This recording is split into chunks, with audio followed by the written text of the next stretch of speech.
Pourquoi les chiffres? C'est tout simplement parce que nous utiliserons les chiffres dans nos leçons. Litea ya zomi, litea ya zomi na mitano, litea ya tukumi bale, ainsi de suite.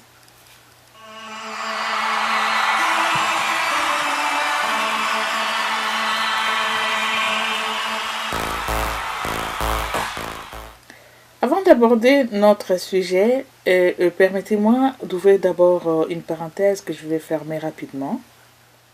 À la leçon 2, nous avons parlé de la salutation.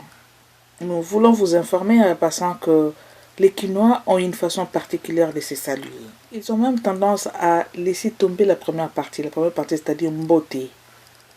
Les Quinois utilisent souvent mbote lorsqu'ils sont devant une personne qui n'est pas familière avec eux.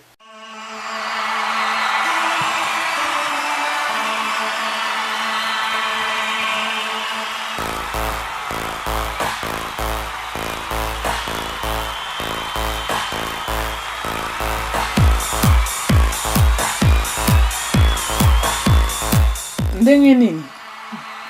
Et souvent ça sonne ndeni. Ndeni ko. Poni.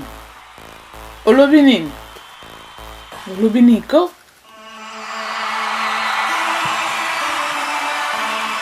Bien. Vrai. Kabwe. Kitoko. Calme.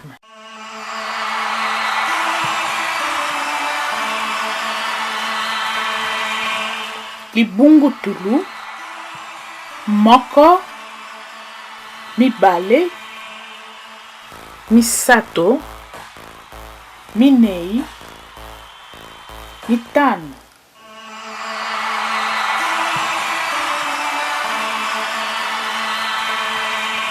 Motoba,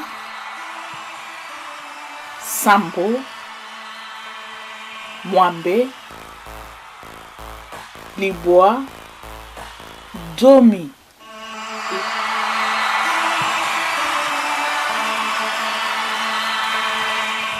Zomi na moko, zomi na mibale, zomi na misato, zomi na minei, zomi na mitano.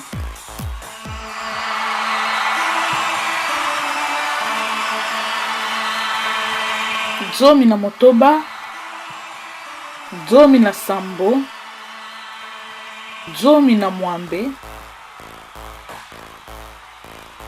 zomi na libwa, tuku mibale.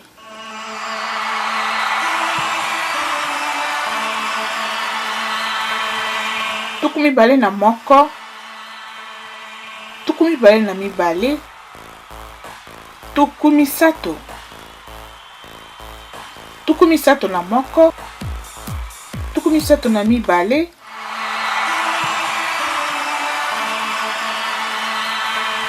tuku minei, tuku libwa,